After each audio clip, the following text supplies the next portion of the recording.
Okay, I thought I would get casual and comfortable for this one today. Now, today is the 7th of July 2023, and as of today, I have been sober for 505 days. 505 days. I have not touched a drop of alcohol. Actually, that's not entirely true, but I'll get into it. So 505 days sober feels great, I'll be honest with you, but it's not something that I've done since I was an adolescent. Since I was probably about 14 years old, I haven't done this long sober. And I wonder if you ask yourself as well, what is the longest period of time you have been sober for? No alcohol in your life. Now, I wanted to kind of structure, I've made some notes here. I wanted to structure this video just to sort of explain why. Why am I sober, or did I make the decision to go sober? What are the benefits? What are the disadvantages or anything that's kind of negative about it? How easy is it? Is it worth it? And should you give it a go? So that's kind of what I wanted to cover. Now, I wanted to kind of be fully transparent as well. So when I say sober, I mean all synthetic substances, I mean alcohol. One thing that I have used over the last couple of years is microdosing, is mushrooms. When I've been in Amsterdam, they're readily available there. And that's something that I find actually very beneficial, particularly if you're trying to solve a problem. Now, we won't go into the details of that. That's perhaps a topic for another video, but I wanted to be completely transparent to start. So yeah, to kick things off, why did I go sober? Why did I make the decision to go sober? So I'm a big believer that when you have a big plan and you have a big goal, if you commit to something, it kind of makes that goal easier. So if you make a big commitment to something, it kind of puts you on a different trajectory. So before I did this, I did a whole year sober. So I had experience going sober before, and the year, I think I must have been 23. The year that I decided to go sober at 23 was the best year of my life. At that point, it was literally the best year of my life. I had the best year. I achieved so much. I couldn't believe that year. I couldn't believe how much I was getting done, how amazing I felt. It was very, very strange, or not so strange. So I'd already had that experience. So why did I go back to alcohol? Now, the reason that I went back to alcohol was that I fell into a relationship. And I fell into a relationship and my standards for myself slipped. And I started to make excuses. Oh, well, it'd be nice when, let's have a glass of wine in the evening, when we're out for a meal. Okay, well, now we're going to this party. I'll have a few beers. And I was miserable again. So with the data that I had, my data being 1 year without alcohol, feeling amazing, best year of my life, reintroduced alcohol, now feeling terrible again in a relationship that I didn't really want to be in, and I just kind of stayed in it, was letting myself down, my discipline wasn't as good. Having that data, there was only really one clear decision to make. I would be an idiot if I had that information, I had that data, I had this comparison, best year of my life versus not feeling so great, just very, very average. I would be an idiot if I did not make the decision to kind of give alcohol up again. Based on that data, based on that knowledge, it would be stupid not to make that decision. So basically, I think, February 2022, I made the decision that I was going to go sober. I have a lot that I wanted to achieve. I still have a lot. I have an awful lot that I want to achieve, and I want to be focused on it. So I made the decision that I would not drink alcohol until I was 30. I'm 28 at the moment. So I made the decision that I would not drink alcohol until I was 30 years old. So my 30th birthday, I would have a drink. That was kind of the decision. Now, like I said, the reason that I kind of made that decision was that I had big goals and a lot that I wanted to achieve. And alcohol gets in the way of your goals. Alcohol, whether you like it or not, gets in the way of your goals. You're not being productive when you are drinking, and the next day you are also not being productive. So with that data that I had already had one of the best years of my life, that year that I decided to go sober, and that I had huge goals that I wanted to achieve, it made sense to kind of give up alcohol. Now, I will say at this point, if you are choosing to kind of give alcohol a miss for a while because you've got things that you want to work on, one of the most powerful things you can do, not just for yourself, but for others as well, is say, I do not drink. Have that sentence knocking around your head. I do not drink. Now, you do this for two reasons. One is for yourself. You now start to identify as someone who does not drink. So when someone offers you a drink, you say, no, I do not drink. Now, that is much easier to make that decision than saying, I am someone who is trying not to drink. If you say, I am trying not to drink alcohol, that is effort. Trying is effort. That takes energy to try not to do something. Okay? That takes energy. Whereas if you just say, I don't do that, that takes no energy. No, I don't do that. Done. Oh, I'm trying not to. Now, one, it's a belief and it's an identity shift for yourself. I do not drink. Okay, great. So you've had this identity shift for yourself. Number two, for other people, when you say, I'm trying not to drink, you basically give your friends a challenge to get you to drink. Oh, but it's my birthday. Oh, but do this. Oh, but I haven't seen you in so long. Oh, but it's so-and-so. Oh, but it's this event. So just have one, just have a couple. Da, da, da, da, da, da. You give them a challenge to get you to drink. So for yourself, and to make this whole process easy, if you are thinking about kind of removing alcohol from your life, just say, I do not drink. Do not say, I am trying not to drink. Don't say that. Identity shift for yourself, and also it makes it clear for those around you. So that's a little tip if you are thinking of doing it yourself. So that kind of explains why I've got a lot of want to do, really want the focus, and because of the data that I gathered before from doing a year sober, it just kind of made sense. So what, now, yeah, just kind of stipulate, I didn't really have a problem with alcohol. It's not like, oh, I've gone sober because I had a huge issue. Even kind of the year before I decided to quit this time, I was rarely drinking. And I was annoyed whenever I was drinking. I just didn't like it. I was genuinely not enjoying drinking. Mainly because, and we'll get into this, because of what you're doing when you're drinking is just unproductive behavior. Anyway, So yeah, I'm not sort of an alcoholic. Like in university, I drank too much, as a lot of people did, but I didn't particularly have a problem with it. I used to think it was cool to drink loads, and that it was kind of like a challenge to drink more than everyone else, which is just retarded. But university, that is kind of what happened. I'm not proud of it, but it's a lot of people do the same thing. So, but I never had a problem with it. So just for context, it's not like I've ever been an alcoholic or relied on having a beer every night or anything like that. So what are the benefits of giving up drinking? Now,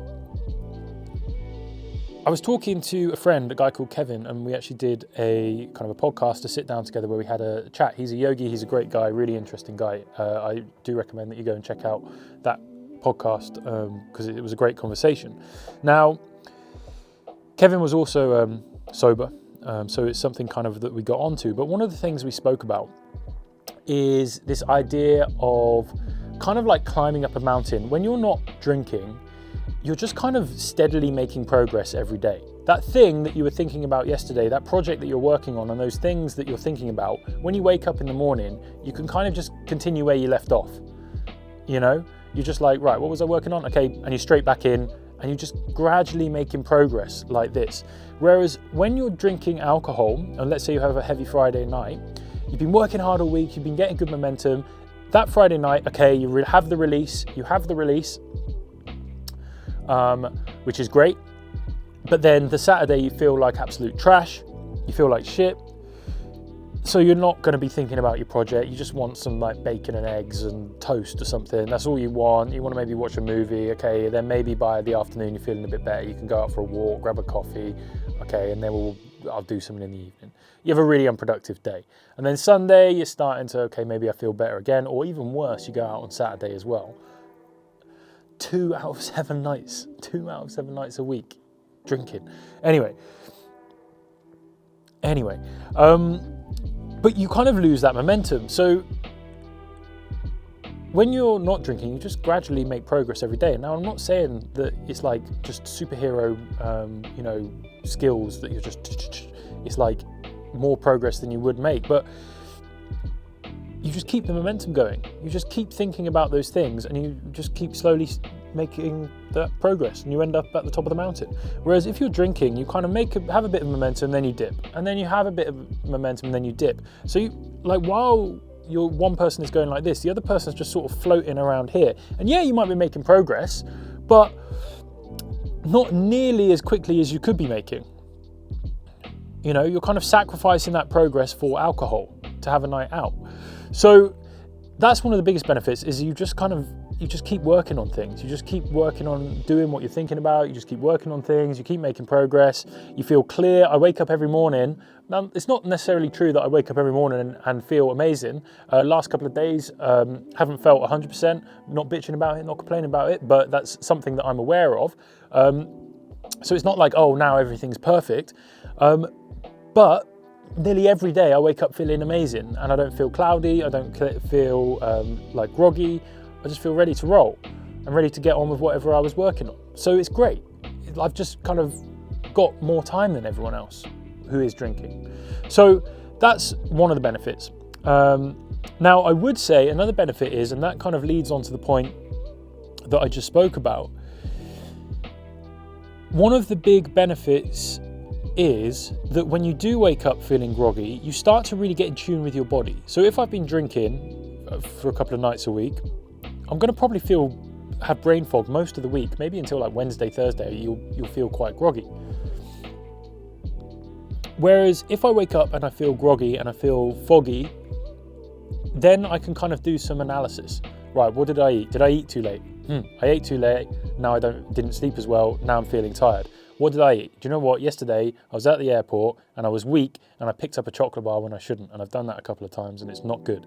So that kind of makes you realize you actually kind of start to have a better sense of what's kind of how your body feels, of how you feel. You're not just like, oh, I'm hungover, blah, so that's why I feel a bit rubbish. You're aware of the different foods that you're putting into your body, the different things you're doing. Oh, I stayed up late, I was looking at the computer screen too late. That's perhaps why I feel groggy. You can actually analyze all of the things you're doing so much more effectively, and then make changes in your life, and then you feel better. So you're compounding. So that's a great benefit as well. So I think that's the main benefit, really, is just feel really, really good. Really, really, really good. Now, a lot of the time you think, I know perhaps, I used to think to a certain extent that, oh, if I want to meet girls, if I want to do this, I'm going to have to drink, Dutch courage, all of that. If I want to have a good time with the lads, then you have to have a drink.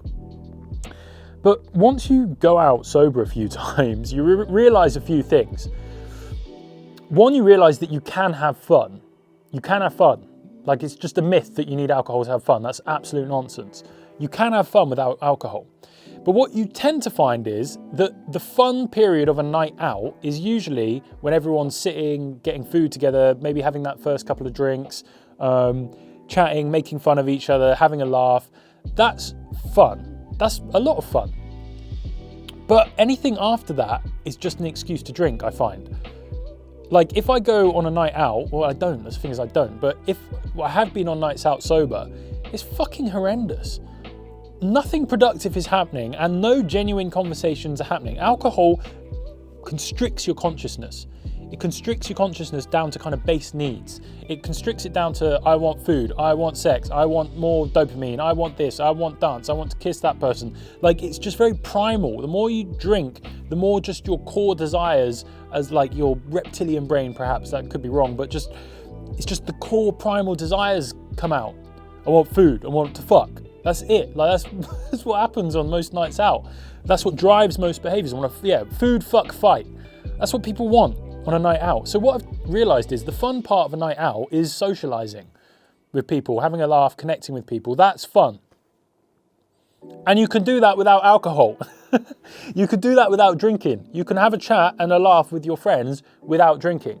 After that, it's just literally, let's go to a location so that we can drink.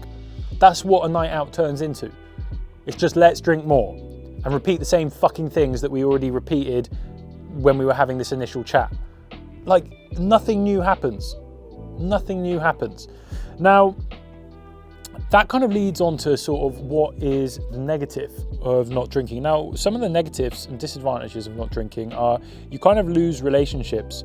So if a relationship was based around going to the pub and connecting and sharing that together, and you stop doing that, suddenly that thing that was holding the relationship together, or that was causing you to spend time with that person, suddenly stops. So you stop spending time with that person, or as much, and then that feels like the relationship has, I'm not going to say strain on it, but you just kind of move away because you're not spending as much time doing those things. So that's interesting, is like you kind of not lose friendships, but you spend less time with people who were your friends because you're now doing different things. So that's interesting, which is a shame, because it's a shame because just you end up not spending as much time with people that you cared about. But if they're choosing to spend time drinking, then, you know, are you going to sacrifice that? So it's an interesting one, and it can cause strain in relationships. I think people, I've had experiences where I think because I'm not drinking, people think I'm judging, which is not true. And also, when you don't drink, if you go to a bar and you don't order a drink, people will ask, are you not drinking? Why are you not drinking? Like, if any of you have gone out sober, you'll know this. People will go like, well, why aren't you drinking? They want to know. So what do? Well, I have to say the truth. Well, don't drink. And then 1,000,000% of the time, the next thing that happens is people justify their drinking. They go, and you could try this for yourself. They go, oh, I don't actually drink that much. Okay, right, look, I didn't ask, I don't care, do whatever you want, it's really none of my business. People will then start to justify their drinking. Oh, well, you know, I actually only go out, you know, once or twice a month. All right, okay, I didn't ask, I don't care, do what you need to do. Not, like, this is about me, like, what I want to do. But it's interesting that the mere fact of you not drinking triggers that type of response, because then there must, I don't know, maybe that's something to think about, like, what's there? Why do people do that? And I think it's because they probably know that they maybe drink more than they would like to admit, or they maybe haven't consciously thought about it. But it's interesting, whenever I go out and I'm in a drinking environment, people will say, why aren't you drinking? Because it's obvious that you're not drinking. And then the next thing is, they then justify, or they begin to explain to me their drinking habits and how, like, it's not that bad. Okay. So it's interesting. That's interesting, at least, eh? That's something I've noticed, and it's, like I said, it's 1,000,000% of the time. I know that conversation happens. So to be honest, I really don't go out to bars. Like, the last time I went to the bar, my brother was here in Bali, and it was his last night. So I went to the bar with him and played pool, and then left early. That's like my best trick, is I just leave early. If I am at a bar for whatever reason, I've left by 8:30. Like, there's no reason for me to be there.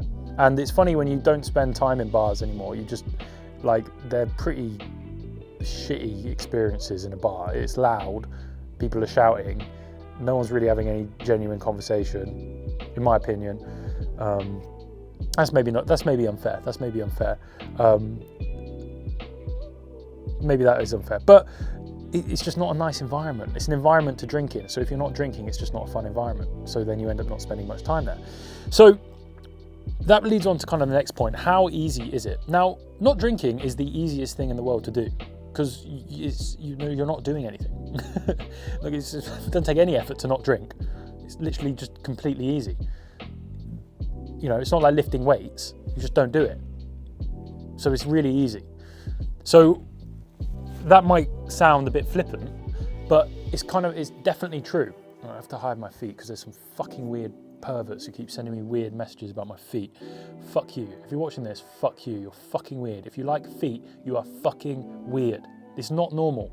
It's not okay. It's not okay to send anyone, I know girls, anyone messages being like, oh, great feet, by the way. You are fucking weird. If you like feet and you're like looking at pictures on the internet of people's feet and then messaging them, how fucking weird are you? How fucking weird is that? And they're feet for fuck's sake. What the fuck? I literally walk around barefoot every day, and that's the most fucked up thing. Like, some of the messages I've got, being like, oh, your feet are so dirty, I'd love to lick them clean. Grown fucking men. Like, can you imagine being a grown fucking man and sending that to someone else? And actually saying that. You are fucking disgusting. That is fucking disgusting. That is not okay. You need to sort that out. That is a demon in you. That is disgusting. And I mean that. I seriously mean that. It's fucking disgusting. It's funny. I laughed about it. Like, I just show my friends, like, what the fuck is this weirdo fucking sending me this message? And I know that, like, I've had girls in the past I've known, like, they get these messages daily. And ladies, it's shit. These guys are weird. So some of these guys are really fucking weird. But yeah, man, like, what the fuck? What the fuck? You like feet? You fucking weirdo. If you like feet, if you are someone who likes feet and you have a foot fetish, unsubscribe from me, unfollow me, block me. I don't want fucking you anywhere near me. You're a fucking weirdo, okay? Make that very, very clear. Anyway, so how easy is it not to drink? Like I said, it's very easy. You just don't drink. Like, you just don't drink. Okay? Now, that is, like I said, a little bit flippant. The thing that causes us to drink, and I spoke about this on a podcast I did with my friend Sam, the Harbonator, who is an absolute legend, is an amazing guy. Like, he's an amazing guy. His transformation and what he's doing for young men who are in a similar position, and kind of the light that he is showing to them, is amazing. And he's so funny, he's so intelligent, he's so witty, he's really quick. The scripts for his videos, and he's beautiful. He's a great guy. You should definitely check out his channel. I really, really love Sam. But we were talking about this, that a lot of the time that, and this is just kind of my perspective, but a lot of the time, the reason that people drink, perhaps let's say on a Friday night, particularly men, men often aren't great at expressing their emotions. Men are often really, really bad at expressing their emotions. So what happens is, men get really, really drunk. When you get drunk, there's that saying, a drunken mind speaks a sober heart. Okay, a drunken mind speaks a sober heart. There's that saying. So that kind of points to that when you're drunk, emotions come out. Your real feelings come out. So what I tend to notice is that men particularly, they will get to a certain level of intoxication, and then that's when you have those conversations where you put your arms around your boy and you're saying, I love you, man, you're just the best, I've got you, whatever you need, like, it's me and you, whatever. Like, just, like, heartfelt, but just nonsense, like, heartfelt nonsense. That's a big emotional release. That's a really big emotional release. Now, as a man, if you're really bad, if, like, let's say you don't like your job, and let's say maybe you're in a relationship where, you know, your woman doesn't treat you well, like, having that emotional release is really, really important. But if the way that you're getting that emotional release is the only way you know how to get it is through getting really, really intoxicated, then you're going to become addicted to that as much as the alcohol, because you're going to need it. Excuse me. So drinking with the boys isn't just about, you know, having a laugh. It's an emotional release once a week, twice a week, whatever it is. So that's something, points to something interesting. How do you solve that problem? Because if there's some emotions that need dealing with, and that's the way you're dealing with them, you need to figure out different ways to deal with those emotions, because that's not a healthy way to deal with your emotions. So if that is kind of does point to you at all, and you know that you kind of have those experiences, I would suggest that going sober is one of the best things you can fucking do, because you're going to be faced with your emotions. It's going to become a sober reality. Like, your emotions are going to be in front of you, and you're going to have to process and deal with them. And there's all this, you know, bullshit about, like, oh man, I don't feel emotions. Yes, you do. Everyone feels emotions. Like, the chemicals, I'm sure. Like, we all feel emotions, but it's how you deal with them that's important. You know, it's not a man doesn't let his emotions control him. Okay, but when a man says, oh, I don't feel these emotions, that's bullshit. You do. You just don't let them control you. You process them in a healthy way. That's important. That is really, really important.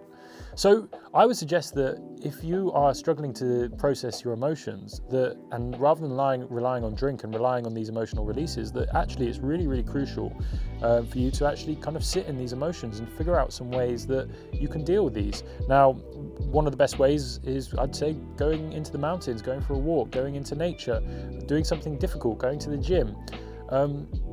these are great ways to deal with emotions and different releases rather than drinking. So I think that's something interesting, and kind of, I think when I say like, oh, how easy is it, and just don't do it, that's very flippant. And I think the reason that people have this attachment to alcohol is because it's also this emotional release that they crave and desire, and this human connection that they get from that. So and also there's a vulnerability when you're drunk, and I know this is why rugby teams drink, and like in sororities and societies sororities and societies, like in university, the reason that you get so drunk and do stupid things is because you're all vulnerable together. When you're drunk, you're literally physically vulnerable because you're useless. So when when you let your guard down around others, it becomes easier to connect with you. So it's a way of going all to the same level, becoming vulnerable, connecting with each other, and then when you're sober, you build each other. You kind of have to build each other up, I guess. But my personal opinion would be, then why don't we just do that when we're sober? Why do we need alcohol to do that? And I know the army do this as well. Like, drinking is big in the army. There's a huge drinking culture in the army, and I think it's for the same reason. It's for camaraderie. It's to really bring people. It's to be vulnerable around each other, and when you can be vulnerable and open with each other, that's when you can create deeper connections. So I understand that it does serve a purpose there, but let's ask the question, like, are there other ways that we can do that? I think they are. I don't think we need to rely on alcohol to do that. And I think it's much more interesting to be able to convey your emotions and to be able to convey exactly what you're thinking and feeling in a given situation, in a sober situation, being able to sit with and just say exactly what you think and feel. I actually think that's strength. I actually personally think that that's strength. If you can sit in front of someone and you can tell them that you love them, if you can tell one of your friends that you love them and mean it right in front to them, and not need alcohol and not need to be silly about it. Oh, you said I love you, that's gay. But to look at your friend in the eyes sober and say, hey man, I love you, like, I really appreciate this, and I just wanted to say that. Like, why can't we do that sober? Why can't we do that sober? And then also the opposite is true, like things that need to be dealt with, like, rather than them coming out and being vented physically when perhaps you're intoxicated, why can't you say that kind of in a moment? Say, hey man, I'm really not sure how that's kind of, that's crossed the boundary, whatever it is. Being able to deal with those things as they come up is a much more efficient way to kind of deal with things in life, rather than holding on to things and bottling them up and needing alcohol and that sort of release. So I think that's more effective. And I think that when you operate in that way, you end up not having situations that are tricky or difficult. Because you're sober and you're clear-minded and you make good decisions. So when you're sober, and we can all attest to this, that when you're drunk, you don't make the best decisions, whether it's going home with someone you shouldn't have gone home with, eating something you shouldn't have eaten, just whatever. You don't make good decisions when you're drunk. Like, you just don't. You make good decisions when you're sober. So if you're sober all the time, you make more good decisions. So I think that kind of speaks to kind of that compound of like walking up the mountain. It's just you have more time to make good decisions. You're just making good decisions. Because you're sober, like we said, it's that data. You can reflect on what you're doing and then make better decisions. Whereas when you're drunk and you're hungover, you are going to order that pizza.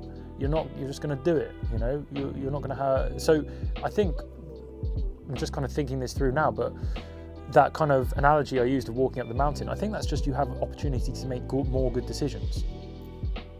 And like, we are the sum total, like where we are right now is the sum total of all the decisions that we have made up until this point. So if you're sober, you have more opportunities to make better decisions, which is good. If you're trying to level up, or you want to, do something with your life, then you want to compound as many good decisions together as possible. So, yeah, okay. So that was kind of how easy is it. Now, what time are we on? So, is it worth it? Yes, it is worth it. It is worth it. Now, here's something I wanted to talk about as well. So, one of the things that you'll find when you give up drinking is that you're going to start spending time in different locations. You're going to be spending more time at the gym. You're going to be trying different activities, maybe going for walks. You're not going to be spending time at the tub. That was silly. You're not going to be spending time at the pub. You're not going to be spending time in places like that. So you're going to have more free time. So you can work on things, you can work on projects, you can do whatever you want. But also, you're probably going to want to fill your time with different things, because just working all the time is not healthy. So you're going to want to go out, you're going to want to meet people, maybe you start a yoga class, maybe you do this, maybe you start whatever. So that's kind of led me to where I am now. It makes sense that I'm in Bali. Most of the people that I meet rarely drink, or don't drink. Like actually, I meet more people, I meet more people who don't drink than I meet people who drink here. And it kind of makes sense. It's because there's so many activities to do here. Like the fun part about being here isn't that, and there are some fucking party heads who go out, and like go out drinking. There's a place called Old Man's, I think. I haven't been. But there, you can have a party here and you can go out drinking every night if you want. Like that is possible. But a lot of the reason that people come here is because of the activities you can do and not have to drink. You can go surfing. You can go to the gym, you can learn how to fight. You can network with like amazing people who are doing amazing things. It's half 9 here and I'm in a studio recording. I wouldn't rather be anywhere else. I've had an amazing day. I mean, it's been a bit rainy today, so not all the activities have been possible, but I've had an amazing morning. I've had great conversations today. I've gone to coffee shops and I've had amazing conversations at these coffee shops with really cool people. That was amazing fun. I've been in the sunshine a little bit today. It's been pretty rainy today. But those are the great things. Those are the things that give me energy. So this is what I mean, that when you stop drinking, you end up spending your time doing different things, and then it kind of makes sense that your environment changes. And that's, I guess, why I've been searching or looking for different environments rather than particularly the UK, which is very much a heavy drinking place. It's like in the UK, your options are go to the mall. There's some beautiful walks in the UK, so I mustn't shit on the UK too much. There's some beautiful walks, but realistically, in the evenings, your options are watch TV, drink, go to the movies, go to the pub, go for a night out, go for a meal, yeah. But realistically, that's it. So yeah, the point I'm making here is that you end up kind of going into different environments and spending your time doing different things. So, should I try going sober? Yes, give it a go. If you've got any goal that you're working towards, go sober. You do not have time to be drinking.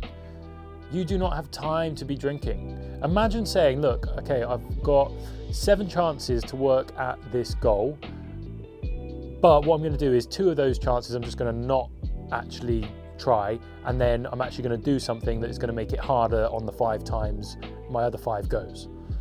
That's kind of what you're saying when you drink at the weekend. It's like you're just setting yourself up for failures. I know it's only 2 out of 7, which is loads, but you're setting yourself up for failure. You're really, really setting yourself up for failure. Yeah, it's just like, try it. If you've got a big goal, go sober. Go sober. Tell people that you're not drinking for 1 year. I challenge you. That's my challenge to you. This video. I dare you. I bet you can't. I bet you can't go sober for a year. I bet you can't touch alcohol for 1 year. Watch what happens if you don't touch alcohol for 1 year. Just your life will improve. I promise you, your life will improve in so many ways. It's poison. Alcohol is literal poison. And the reasons that we've discussed, the reasons that we drink it aren't actually reasons that we're enjoying it. Okay? Now, with that being said, will I ever drink again? And I don't know. Obviously I said until I'm 30, and I guess it would make sense to maybe have a beer on my 30th birthday because it's a celebration. I can see how just using alcohol for celebrations would make sense, but I don't want to drink. I want to drink because I'd make that choice, not just because I'm 30, so I should drink. So I don't know if I'll drink again. The only 2 days I think I might drink again are I will have. I love my dad, and I would love to watch just a sunset sometime in Cyprus, where I grew up, with my dad and share a couple of beers and talk. I think that will be a very special memory, and I think that will be one time that I would drink alcohol. And then the only other time would be, I think, at my wedding day. But even then, I'm not sure. Even then, I'm not sure. And I'm not saying get drunk. I maybe share a glass or have a glass of champagne on my wedding day if I choose to get married. Those are the only 2 realistically. And even then, I'm I don't know that I'd do it. I don't know if it's, I really like not drinking. I really feel amazing. The clarity I have and everything. It's just. You you can't beat it. So yeah, that's my challenge to you. If anything in this video has resonated with you even a little bit, I challenge you to set yourself the goal of going sober for a whole year, because you've spent lots of years not sober. So what's the harm in trying something different? So I challenge you to go sober for a whole year. Take massive action, and when we take massive action, we get massive results. Thanks so much for spending your time with me whenever you're watching this video. I appreciate you. I really do appreciate you watching these videos, and I hope that I am returning your investment of time with some valuable information. Yeah, if you want to connect me on Instagram at all, if you've got any questions about anything we've spoken about, or to do kind of with setting up your business, I know this hasn't been a business related video, do drop me a message on Instagram. Always happy to chat, send you some voice notes, whatever you need, point you in the right direction. But I appreciate you, and I will catch up with you soon.